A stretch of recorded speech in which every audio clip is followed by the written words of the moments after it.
नमस्ते दोस्तों, आज हम जानेंगे भारत शासन अधिनियम 1935 के बारे में। भारत में उत्तरदायी सरकार की स्थापना के लिए इस अधिनियम को लाया गया था।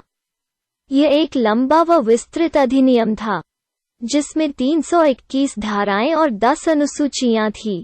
इस अधिनियम के प्रावधान निम्न थे। इस अधिनियम के तहत एक अखिल भारतीय संघ बनाने का प्रावधान था, जिसमें ब्रिटिश नियंत्रण वाले प्रांतों तथा देसी रियासतों को एक इकाई माना गया था। हालांकि देसी रियासतों की अनिच्छा के कारण यह संघ कभी अस्तित्व में नहीं आया। इस अधिनियम द्वारा केंद्र व राज्यों के बीच शक्तियों का स्पष्ट विभाजन किया गया, जिसके लिए सभी विषयों को 3 सूचियों में बांटा गया। संघ सूची, जिसमें 59 विषय थे, राज्य सूची जिसमें 54 विषय थे तथा समवर्ती सूची जिसमें 36 विषय थे। अवशिष्ट शक्तियां वायसरॉय को दे दी गई। इस अधिनियम के द्वारा प्रांतों में द्वैध शासन समाप्त किया तथा प्रांतीय स्वायत्तता का प्रारंभ किया। साथ ही राज्यों में उत्तरदायी सरकार की स्थापना की। गवर्नर को विधान सभाओं के प्रति उत्तरदायी मंत्रियों के परामर्श अनुसार कार्य करना आवश्यक कर दिया गया।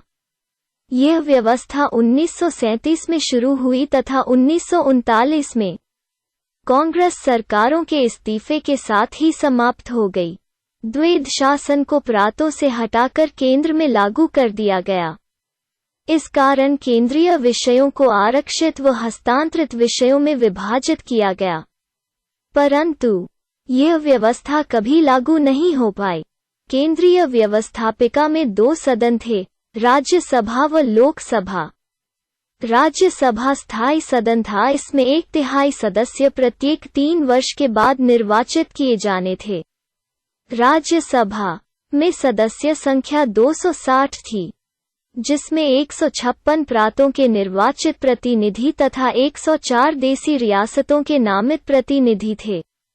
लोकसभा का कार्यकाल 5 वर्ष था तथा सदस्य संख्या 375 थी, जिसमें से 250 सदस्य प्रांतीय विधान परिषदों से चुने जाने थे तथा 125 सदस्य रियासतों से मनोनीत होने थे। वायसरॉय अध्यादेश जारी कर सकता था तथा निषेधाधिकार या वीटो का प्रयोग कर सकता था। साथ ही जरूरत पड़ने पर दोनों सदनों का संयुक्त अधिवेशन बुला सकता था। केंद्रीय बजट के एक बड़े हिस्से पर अब भी मताधिकार का प्रयोग नहीं किया जा सकता था। 11 में से 6 राज्यों में द्विसदनीय व्यवस्था प्रारंभ की गई, जिससे बंगाल, बम्बई, मद्रास, बिहार, संयुक्त प्रांत व असम में विधान परिषद व विधानसभा बन गई। इस अधिनियम से सांप्रदायिक निर्वाचन को दलित जातियों, महिलाओं और मजदूर वर्ग तक विस्तारित किया गया। मताधिकार को बढ़ाकर जनसंख्या के 10% तक विस्तारित किया। इसने 1858 के भारत शासन एक्ट द्वारा भारत सचिव की सहायता के लिए बनी भारत परिषद या इंडिया काउंसिल को समाप्त कर दिया तथा एक सलाहकार मंडली भारत सचिव को सहायता हेतु दे दी गई। इस अधिनियम के द्वारा देश में मुद्रा व साख नियंत्रण हेतु भारतीय रिजर्व बैंक की स्थापना की। भारतीय रिजर्व बैंक के पहले गवर्नर सर ओसबोर्न अर्काल स्मिथ थे तथा पहले भारतीय गवर्नर सर CD देशमुख थे।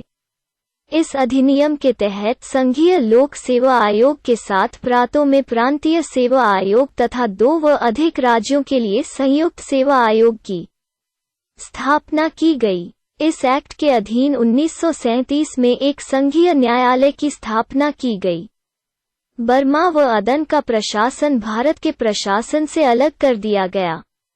उड़ीसा व सिंध 2 नए प्रांत बनाए गए तथा उत्तर पश्चिम सीमा प्रांत को गवर्नर के अधीन कर दिया गया। धन्यवाद।